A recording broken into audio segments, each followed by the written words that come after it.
Hi ka-sexy fab! Welcome again to my YouTube channel, and for today's video ay mag-arrange tayo ngayon ng pinamili namin nung Monday. So, namili kami nung Monday, so may mga bago tayong mga new arrival na mga damit, and ngayon lang namin siya madi-display kasi nag-photoshoot pa ako, kaya ngayon ko siya na dala rito sa shop. So, ngayon naayusin namin ang aking sister. Ayan. At magbibihis tayo ng mga manikin natin. So, papalitan natin yan ng mga bongga ng mga dress. So, papakita namin sa inyo yung aming mga bagong bihis na manikin. Ayan. So, ito yung aming napamili. Ayan. Yung plastic na red siya. Yan. Yan ka-sexy fab. Yan. So, yan yung ating titirahin ngayon. Yan yung napamili natin no Monday, isang plastic bag na malaki. Yan. Tapos, magpapalit tayo ng mannequin. So, yan si Sahara. Yan yung aking mannequin na si Sahara. Flex lang natin yung mga bags natin. So,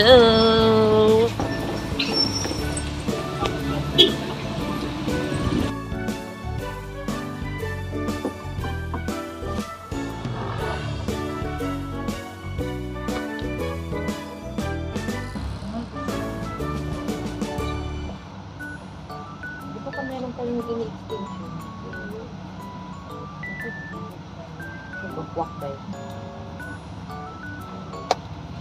O, diba? Sino ka dyan? Sino ka dyan? So, yan si Sahara. Sahara yung pangalan.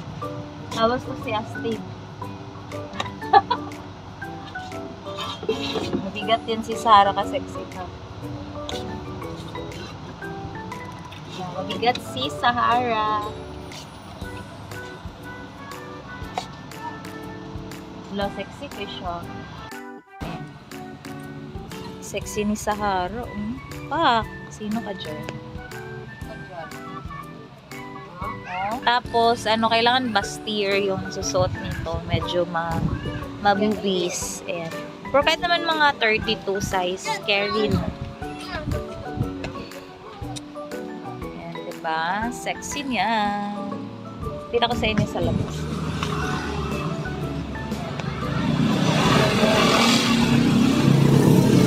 Tapos na mag-busy sa Sahara, dito naman tayo kay Asti. Tapos ko na si Asti.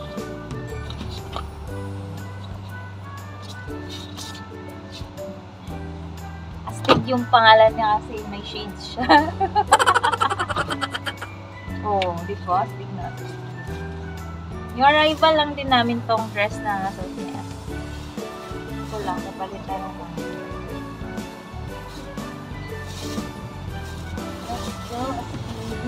Napanot na labi ka Astrid. Napanot na si Astrid.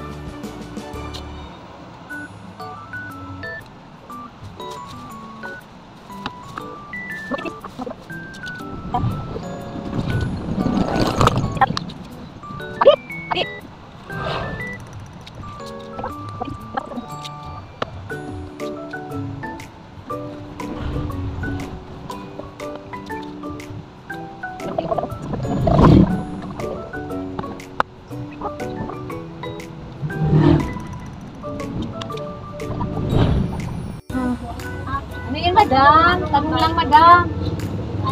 Hindi po magtanong. Bakit ka ba? Yan, nakasale na yan. $250 po. Dating $250 yan, sir. Maliit lang yan. Yan na lang nag-isa na maliit. Ano yan, sir? Waterproof po. Marami kayong mga bago, madam, sa Valentine's Day. Mga red. Maliit lang kasi yan eh. Pwede pa ganun din. Waterproof na yan, kuya. Yung tela niyan, kasi agad na ano yan ang bilagyan mo. cellphone charger, wallet ka siya dyan. Isa na lang, dating 352 eh. Wala pa tawag yan. Wala na talaga. Paubos na to para Paubos na kaya bukas may mga bago naman tayo mga bago.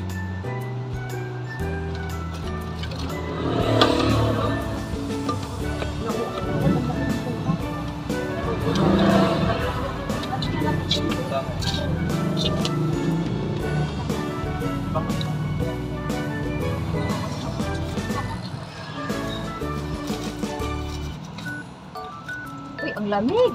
Oo. Ano yung ano process ka mo? Oh. Kasi ano na yun? Ha? Kaya na plastic. Ilatag ni Mami. Ultima. Halang plastic namin, 301. Siyempre, special yung aming mga customer.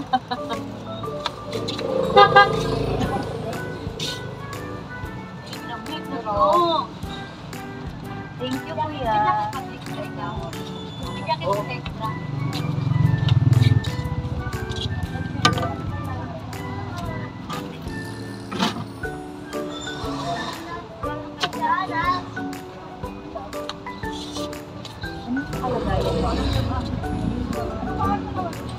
Astig ka, astig. Pakita ko sa inyo to, sexy project. Ayan na siya. Medyo hindi lang kita.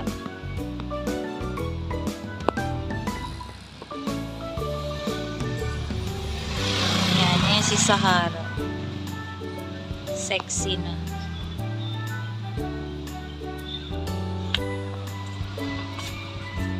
Okay, so 2 more mannequins na papalitan natin.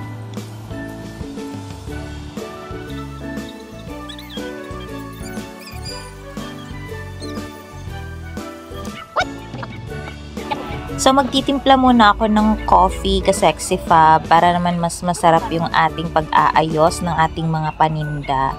So mas masarap talaga kapag may kape tayong katabi habang may mga ginagawa, 'di ba? Sino nakarelate ka sexy fab? So coffee is life talaga ako. So i-hanger na natin yung mga skirt. Sino yung mga skirt din? Ayan ka sexy fab, ang ganda na. Flexible lang.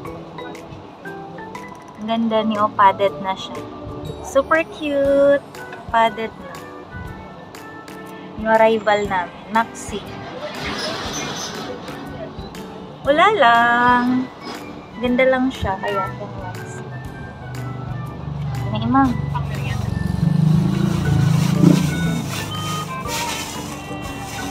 Tabi, Loy. Alam mo, Tabi. Kawawa yung Mingming, Tabi. Ayan, dito si Tabi. Bayita ko sa'yo yung pusa namin. Ano? Ay, ano? Di ba kumain ka na?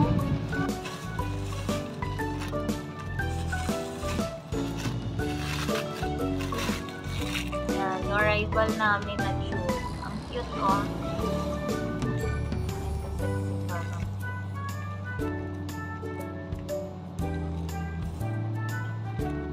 Meron din tong black, white, tsaka coffee. Parang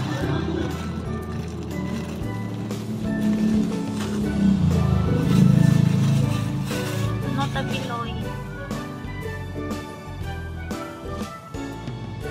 Magkape. The sexy pabo, yung arrival namin ng Maxis. May basket siya. Fitted to siya. Tapos adjustable, garter yung waist, tsaka kapal ng fabric. Stretchable. May black nito. Gray. Ganda rin ng gray. Gray tapos off-white.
Kung kayo ay nagtitinda ng mga damit ka Sexy Fab at meron kayong shop, no? So, tips ko sa inyo, dapat meron talaga kayong mga mannequin para ma-model din ng mga mannequins yung mga damit. At saka dapat, huwag lang yung basta-basta na lang nabisan yung mannequin. Pag-isipan nyo rin yung ilalagay nyo na damit sa mannequin or ibibihis nyo para naman mas catchy sa mata ng mga customer natin, no? Para mas maengganyo sila na bilhin yung mga suot ng mannequin. Kasi yun ang ginagawa ko Sexy Fab. Talagang pinag-iisipan ko kung anong damit ang ilalagay ko sa mannequin ko para naman mas attractive siya at saka catchy talaga sa mata ng mga buyer.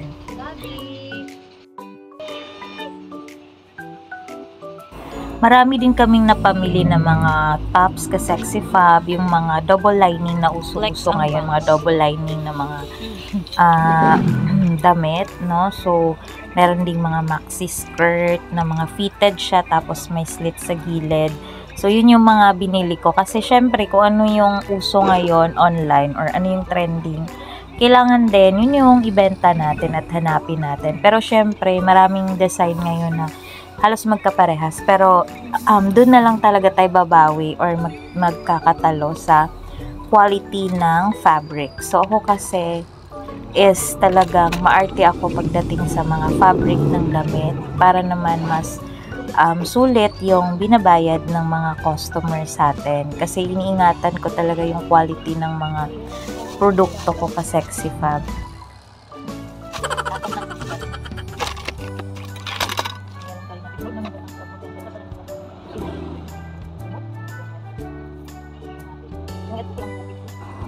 At kumuha rin ako dyan ng mga sexy tops. So, syempre, obvious naman sa ating page yung Sexy Fab Apparel kasi karamihan talaga sa mga display ko ay mga sexy. No? Kasi yung ating mga customer ay mahilig talaga sila sa mga sexy na mga tops. Lalo na yung mga millennials ngayon. No?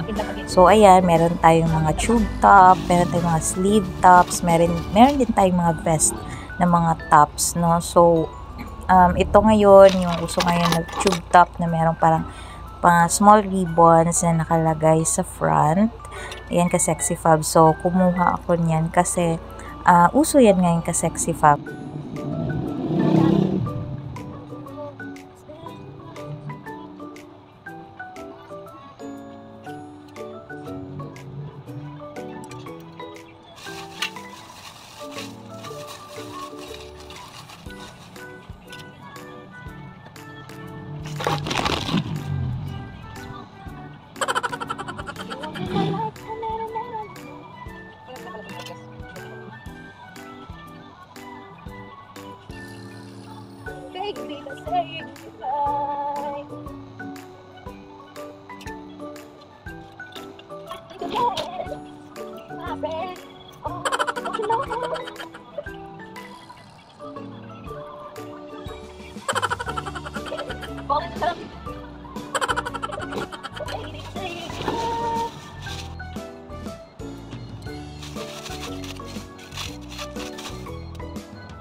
Marami din ako mga dress na kinuha ka Sexy Fab kasi malapit na yung graduation at pinaghahandaan ko na yung mga i-display ko ngayong graduation day.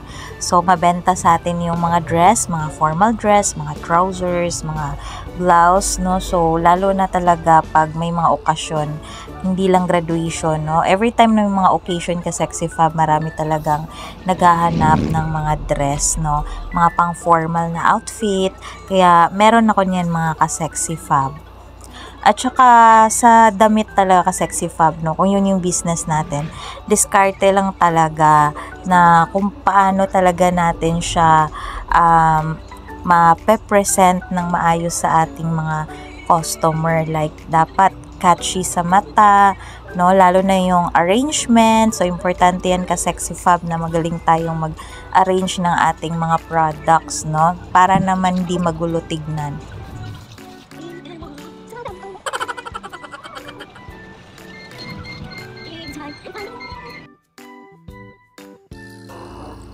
So, dito naman, may mga tops ako dito sa taas na nakalagay. So, papalitan ko yung iba dyan na mga old stock ko, no? So, ilalagay ko naman dyan yung mga new arrival ko na tops.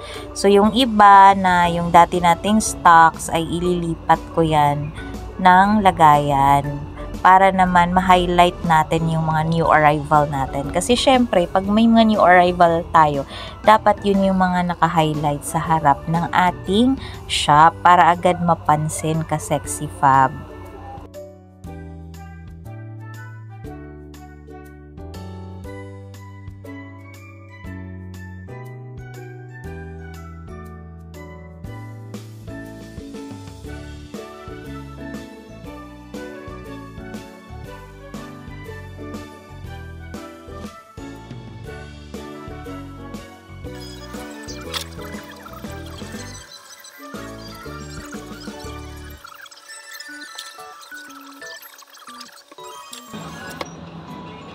So, yun ka Sexy Fab, tapos na tayong mag-base ng manikin at saka mag-arrange ng ating mga pinamili. Ayan, so ngayon, bibidyohan ko to. Pakita ko sa inyo yung mga na-arrange na. Pakita ko sa inyo. So, ito na yung ating final look and ang ating final arrangement ka Sexy Fab. So, yan yung ating view sa labas. So, dito sa harap, andyan yung aking mga pampa-beauty, mga cosmetics, mga accessories. So, dito naman, pagpasok natin, kita natin agad yung ating mga mannequins. Tapos, tanaw na natin yung ating mga high quality na bags dyan. At marami pang mga damit. Ayan, yung mga tops natin, mga skirt, mini skirt, no? So, meron din tayong cords, mga dresses. So, ayun ka Sexy Fab. At marami pang iba. At sa gustong mag-order sa aking shop ka Sexy Fab, pwede niyo po akong kontakin sa aking Facebook page, Sexy Fab Apparel, at paki-like na rin and subscribe ng ating YouTube channel. Follow niyo rin yung aking TikTok account at ang aking Instagram. Thank you for watching ka Sexy Fab and see you on my next vlog. Bye-bye!